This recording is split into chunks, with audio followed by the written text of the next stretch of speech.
menyambangi masyarakat dalam jadwal kampanye mereka. Dan setiap menyambangi masyarakat, setiap kali belusukan, mereka kerap melontarkan janji. Pertanyaan kemudian, akankah janji ini terrealisasi atau hanya mimpi saja?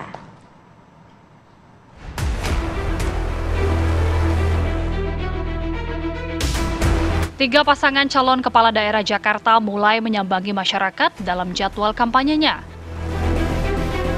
Mereka menjual visi misi dan program kerja mereka apabila terpilih sebagai gubernur dan wakil gubernur Jakarta periode 2024-2029. Ketiga paslon masing-masing memiliki janji untuk membenahi kota Jakarta.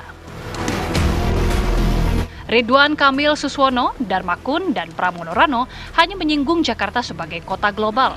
Ketiganya tidak secara rinci terhadap permasalahan yang dihadapi warga Jakarta. Pasangan Ridwan Kamil Suswono dengan tagline Jakarta Baru, Jakarta Maju, mengusung visi Jakarta Kota Global yang maju, berdaya saing, dan berkelanjutan. Sementara pasangan Darmakun yang memiliki tagline Jakartaku Aman dengan visinya menjadikan Jakarta sebagai pusat perekonomian nasional dan global yang aman melalui reformasi jati diri demi mewujudkan rakyat beradab, harmonis, makmur, dan bahagia. Fokus teknologi memang dikedepankan bagi warga Jakarta. Pasangan calon yang diusung PDIP Pramono Rano dengan tagline-nya Jakarta Menyala Kagak Ribet Dah ingin menjadikan provinsi daerah khusus Jakarta sebagai pusat perekonomian nasional dan kota global berdaya saing demi kesejahteraan masyarakat yang berkeadilan dan berkelanjutan. Apakah janji-janji yang mereka tebar ke warga Jakarta selama kampanye akan terwujud atau hanya janji untuk menarik simpati dan suara? Tim TV One mengabarkan. Ya pemirsa, bagi Anda warga Jakarta yang mungkin sedang menonton Apa Kabar Indonesia pada pagi hari ini, siapkan kertas, pulpen, note, semuanya disiapin karena kita akan catat nih janji-janji para, kalau di sini juru bicaranya nih sudah hadir semua pada pagi hari ini. Selamat pagi semuanya. Selamat pagi. Wah, ramai studio kita pada hari ini ya. Saya perkenalkan satu persatu ya. Ada Bang Fahlino Sweep selaku juru bicara RK Suswono. Selamat pagi Bang Lino. Selamat pagi. Di sebelahnya ada Bang Alma Januar Putra selaku Ketua Dewan Pakar Tim Pemenangan Pusat Darmakun. Selamat pagi. Selamat pagi. Lalu ada Bang Ciko Hakim, Kepala Direktorat Juru Bicara Tim Pemenangan Pramono Rano. Selamat pagi. Pagi Bang Ciko. Dan ada Kang Ujang Komarudin selaku analis politik dari Universitas Al Azhar Jakarta. Selamat pagi Kang Ujang. Pagi Mbak Sira. Iya pemirsa, kalau lihat di sini ada cangkirnya ada 5 kurang 1 ya, itu karena Kang Ujang lagi puasa. Bukan diskriminasi ya. Karena netizen suka usil kadang-kadang. Nah, kita akan bicara masalah soal janji para cagup. Sudah kampanye 2-3 hari terakhir ini, lalu kemudian ada janji-janji yang keluar nih, baru nih kita baru denger lagi begitu. Kita mulai dari yang nomor 1 dulu deh.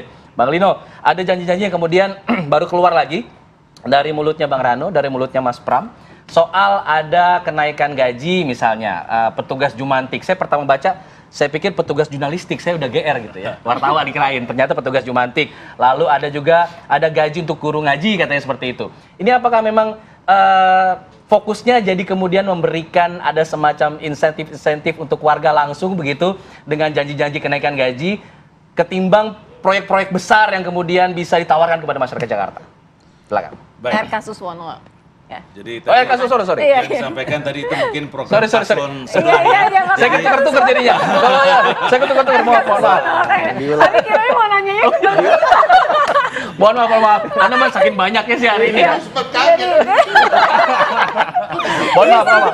Saya salah, saya Nuril. Kalau begitu dari RK Suswono. Nah, kalau RK catatannya adalah ada catatan ini, kredit mesra. Nah, ini menarik nih. Kredit mesra yang kemudian sudah pernah dilakukan di Jawa Barat dan akan mau dilakukan di Jakarta. Iya. Ini jadi kayak mengajarin untuk ngutang berjamaah atau bagaimana nih?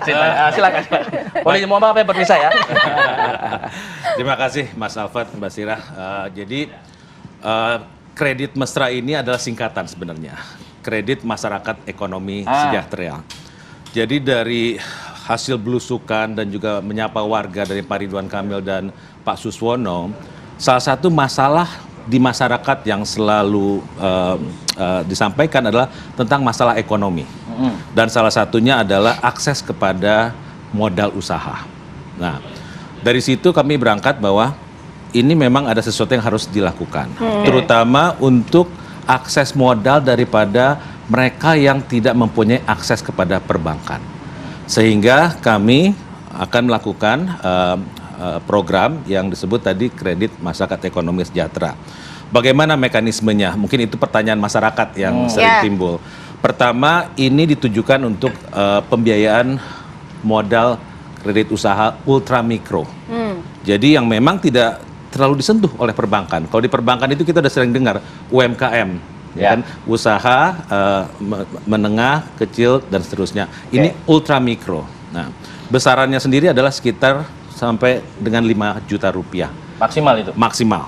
Jadi yang kami sasar adalah memang mereka yang tidak mempunyai akses kepada pembiayaan. Peruntukannya untuk apa itu? Peruntukannya untuk mereka modal usaha. Tetap Seperti untuk usaha, contoh para pedagang sayur, keliling, tukang gorengan yang selalu mensupport teman-teman kita kalau di Jakarta selama hari-harian.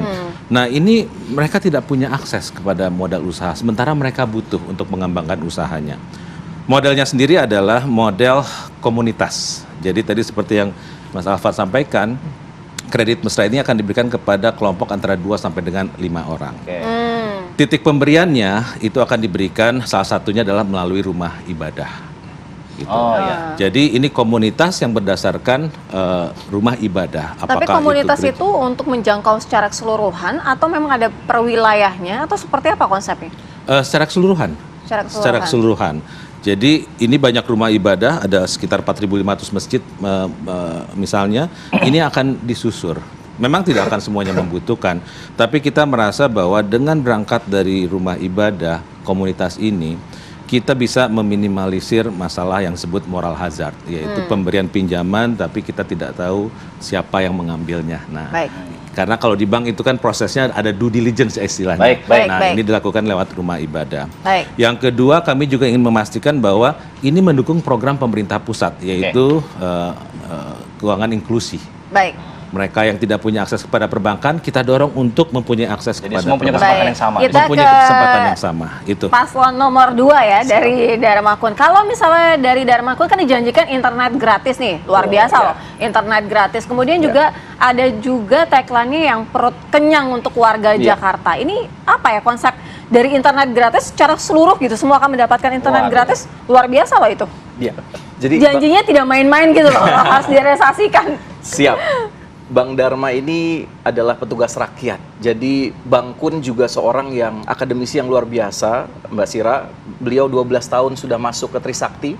Jadi halo Trisakti ya, harus 02 sekalian ya.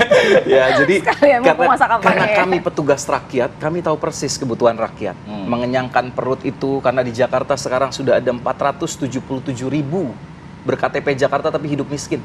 Perutnya kelaparan, Mbak Sira dan Bang Alfat. Ya, dan ya apalagi akses internet, ya mereka sangat kesulitan saat pandemi kemarin, bahkan banyak yang nggak punya tools buat belajar online.